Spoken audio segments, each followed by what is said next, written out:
Chez Célagem, on t'explique les choses facilement. Aujourd'hui, nous parlerons de la fécondation in vitro avec donation d'ovules.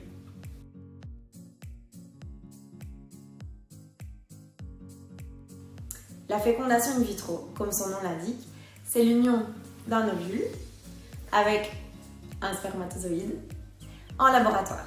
Son but est d'obtenir des embryons qui pourront être transférés dans l'utérus de la femme qui portera le bébé.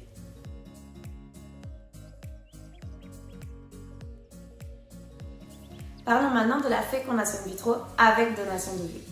Dans certains cas, pour les couples homosexuels par exemple, nos patients ont besoin de plus de matériel biologique que ce dont ils ne disposent, c'est-à-dire qu'ils ont besoin d'un ovule.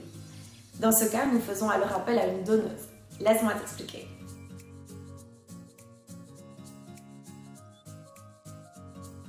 Chez Célagem, nous sélectionnons ces donneuses avec grande précaution. Pour entrer dans le programme, ces femmes vont devoir passer toute une batterie de tests médicaux, gynécologiques et psychologiques. Nous nous intéressons aussi aux antécédents de sa famille afin de s'assurer qu'aucun gène porteur de maladie ne pourrait être transféré dans l'embryon.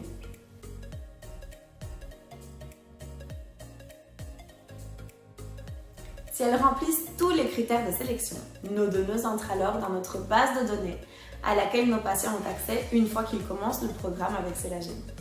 Sur cette base de données, tu trouveras évidemment des photos de la donneuse, ainsi qu'un petit texte qu'elle aura rédigé elle-même, expliquant ses motivations pour entrer dans ce programme.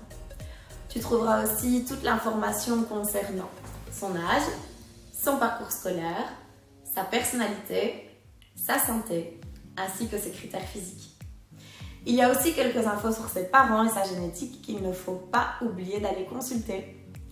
Attention!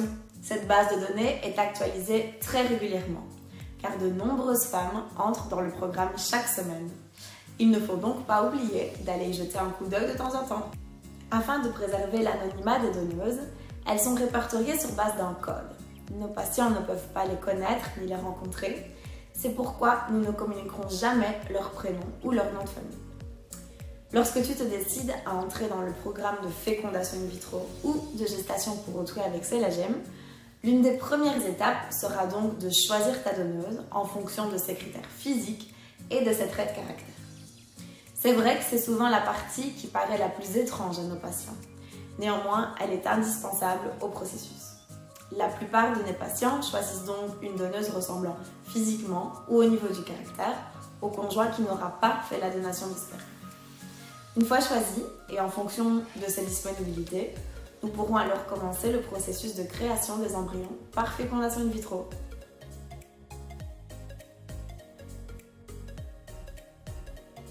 Une fois la donneuse prête hormonalement, nous aspirons ces ovules et pourrons créer les embryons avec la donation de sperme que tu auras faite lors de ta première visite dans notre clinique.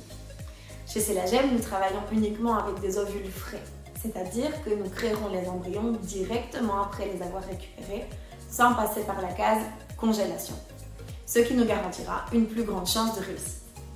Nos embryologues utilisent une technique à la pointe dans laquelle ils vont d'abord sélectionner le meilleur spermatozoïde et le déposer directement dans l'ovule à féconder. Ensuite, nous laisserons 5 à 6 jours à ces ovules pour se développer. Au microscope, nous allons pouvoir établir un premier rapport visuel de ces embryons créés.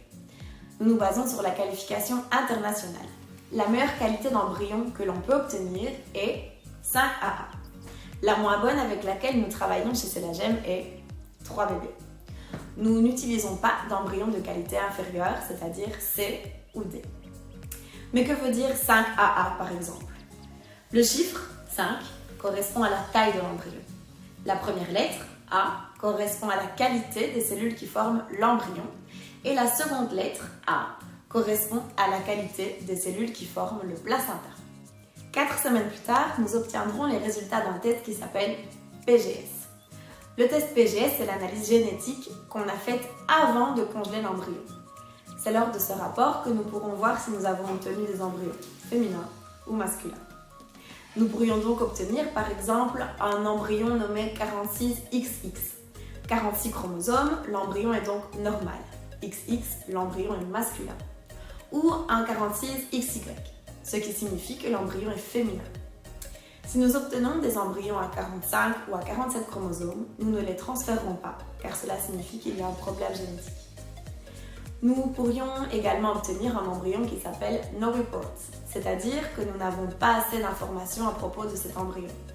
Cependant, nous pourrions tout de même le transférer, car le fait qu'il n'ait pas laissé passer d'informations lors de l'analyse signifie en général que ces cellules sont fortes et en bonne santé.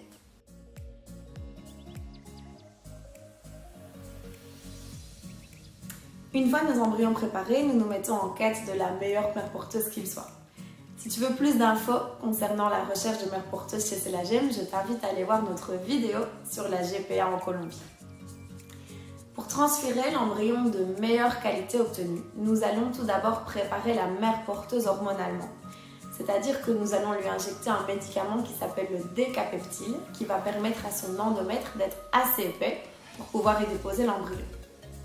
Ensuite, la mère porteuse fera un premier test de grossesse et 2 jours plus tard, elle en refera un second afin de confirmer la grossesse. 10 jours plus tard, elle se rendra pour la première fois chez le gynécologue et cette première visite nous permettra peut-être de déjà entendre les premiers battements du cœur du bébé. Si tu as besoin de plus d'informations, je t'invite à rejoindre www.celagem.com. Tu peux aussi laisser un commentaire et n'hésite pas à t'abonner et active les notifications. À bientôt!